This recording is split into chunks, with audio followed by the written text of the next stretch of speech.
शहर में यदि धोखादायक इमारतों की बात करें तो हाल ही में 2 हादसों ने जो है शहर को एक बार फिर से हिला के रख दिया। और एक और जिस तरीके से महाराष्ट्र के मुख्यमंत्री एकनाथ शिंदे जी ने जो कि उल्लासनगर शहर के धोखादायक इमारतों की राहत के लिए घोषणा की थी, उसके बाद सिर्फ बैनरबाजी नजर आई, लेकिन जो है इसका कार्य प्रणाली किस तरीके से की जाएगी उसको लेकर अभी तक एक प्रश्न चिन्ह शहर में लागू है। इसी तरीके से यदि बात करेंगे तो ये भी देखने को मिल रहा है कि हादसों के बाद जिस तरीके से प्रतिक्रियाएं आना शुरू होती है, उसी तरीके की प्रतिक्रियाएं विभिन्न तरीके से आपने देखा होगा कैंडल मार्च के माध्यम से आ रही है। तो कहीं ना कहीं ये भी देखने को मिल रहा है कि राजनीतिक प्रतिक्रिया अब तेज हो चुकी है इस मुद्दे को लेकर। ऐसे में राष्ट्रवादी कांग्रेस पार्टी की किस तरीके की भूमिका है, इसको जानने के लिए हमारे साथ आज पंचम कलानी जी मौजूद हैं। इनसे जानने की कोशिश करते हैं कि शहर में लगातार जो कि ये हादसे हो रहे हैं पंचम जी, की दुर्घटनाएं हो रही है, लोगों ने अपनी जानें गंवाई है। कुल जो है 30 से भी अधिक इमारतें अब तक जो है ढह चुकी है, उसमें कई लोग जो है बेघर हो चुके हैं, कई लोगों ने जानें गंवाई है। लेकिन एक और शहर में राहत की बात आती है मुख्यमंत्री जी द्वारा, लेकिन उसे जो है कार्यप्रणाली में नहीं लिया जाता। हादसे एक और हो रहे हैं, एक और जो है घोषणाबाजी हो रही, तो उसको किस तरीके से आप देखते हैं, राष्ट्रवादी की इसमें क्या भूमिका है? मैं हमारे आदरणीय मुख्यमंत्री सर से ये कहना चाहूँगी कि आपने जो हमें एक गिफ्ट दिया है उल्लासनगर को, हमारा जो डायलेक्टेड बिल्डिंग, आई एम सॉरी, हमारे जो डेंजरस बिल्डिंग है उनका जो आपने उसको राहत दिया है। बट मैं आपको एक ही रिक्वेस्ट करूँगी सर, इसका जीआर जितना जल्दी से जल्दी हो सके हमारे हाथ में आए।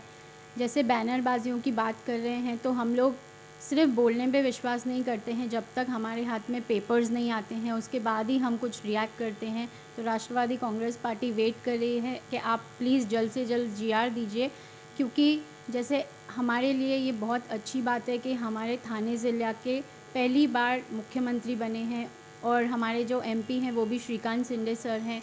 तो मैं ये रिक्वेस्ट करना चाहूँगी कि सर ये आपकी ही एरिया है, आपका ही शहर है, देख रहे हैं आप लोगों की मौत हो रही है, इतनी सारी बिल्डिंगें गिर रही है। तो प्लीज़ मैं ये रिक्वेस्ट करूँगी जितना जल्दी हो सके आप जीआर दीजिए तो हम आगे प्रोसेस चालू कर सके डेंजरस बिल्डिंग्स का। और इसमें जिस तरीके से राष्ट्रवादी की भूमिका बता रहे हैं कि कहीं ना कहीं मुख्यमंत्री जी को जल्द से जल्द जो है प्रक्रिया को लागू करके शुरू करना चाहिए, लेकिन एक सवाल ये भी उठ रहा है कि 2.5 साल कार्यकाल में होने के बाद राष्ट्रवादी सत्ता में थी, अब जो है पार्टियों का जिस तरीके से यहाँ पर विभाजन हुआ है, 2 शिवसेना नज़र आ रही है, तो उस पर जो है राष्ट्रवादी पार्टी ने उस समय किसी तरीके की प्रतिक्रिया इसमें कही नहीं। इसके साथ ही साथ जो हादसे हुए हैं शहर में, तो वहाँ पर जो है राष्ट्रवादी पार्टी शहर में भी 2 तरीके की विभाजन में नज़र आती है। तो आपकी तरफ से जो है राष्ट्रवादी की किसी भी तरीके की घटनाओं में जो है मौजूदगी नज़र नहीं आई, ये सवाल जो उठ रहा है उसमें क्या कहेंगे? मैं ये बोलना चाहूँगी कि मैं मौजूद नहीं हूँ पर मेरी पूरी राष्ट्रवादी की टीम मौजूद है इसमें, और आप जहाँ भी देखेंगे ये बैनरबाजियाँ हो रही है। हम सिर्फ स्थिति को देख के सोशल मीडिया यूज़ करते हैं, हम कोई भी बिल्डिंग गिरी उसमें लोगों की जान गई ये सब देख के हम बैनरबाजी या सोशल मीडिया पे ये सब चीज़ें हम नहीं डालते हैं।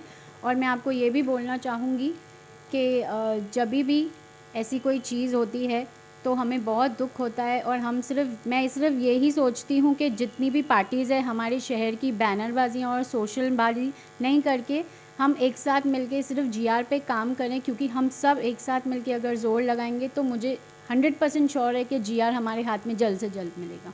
में काफ़ी महत्वपूर्ण बात जो कि शहर में हमेशा से ही विरोधी जो है इस्तेमाल करते आए हैं, या फिर चर्चा की यदि बात करें तो जिस समय में ये बिल्डिंगों का निर्माण हुआ था तो उस समय में पप्पू कालानी जी जो थे विधायक थे, तो अब ये शिकंज कसे जा रहे हैं कि धोखादायक इमारतों को जो है पहले संरक्षण दिया गया, अब जो है कहीं ना कहीं उसके आड़ में राजनीति के बयान जो आ रहे हैं उसके लिए क्या स्पष्टता है?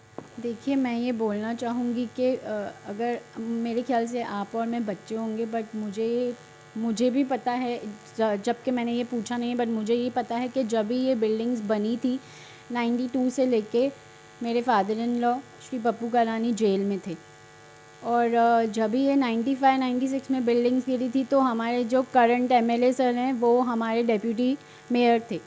तो मुझे एक्चुअली किसी के ऊपर उंगली नहीं उठानी है, वो गेम प्ले यहाँ पे करना नहीं है क्योंकि लोगों की जाने गई है, बट बिकॉज़ आपने ये क्वेश्चन पूछा मुझे बताना पड़ रहा है कि आप खुद ही सोच सकते हैं कि जेल में रह के अगर कोई कॉरपोरेशन के थ्रू बिल्डिंग्स बना सकते हैं या तो ये मिरेकल है मेरे ख्याल से। आखिरी और स्पष्ट सवाल, तीव्रता क्यों नज़र नहीं आ रही, तीव्र आंदोलन क्यों नज़र नहीं आ रहा? सत्ता में रहने के बाद शांति थी, अब जो है विरोधी पक्ष में है, लेकिन उसके बाद भी इसको लेकर जो है कहीं ऐसा आंदोलन नज़र नहीं आ रहा कि ग्राउंड लेवल तक लोगों तक पहुंचा जाए। तो उस पर क्या प्रतिक्रिया रहेगी? और वहीं मरने वालों को मुआवजे की भी बात जो है, जिस तरीके से आप रिक्वेस्ट कर रहे हैं मुख्यमंत्री जी से, तो उन्होंने जब वो पालक मंत्री थे उन्होंने मुआवजे की भी बात की थी। तो एक और मुआवजे की बात करके मुकर जाना और फिर जो है शहर की धोखाधड़ी इमारतों के लिए अच्छी घोषणा करना, और फिर किस तरीके की उम्मीदें रख सकते हैं?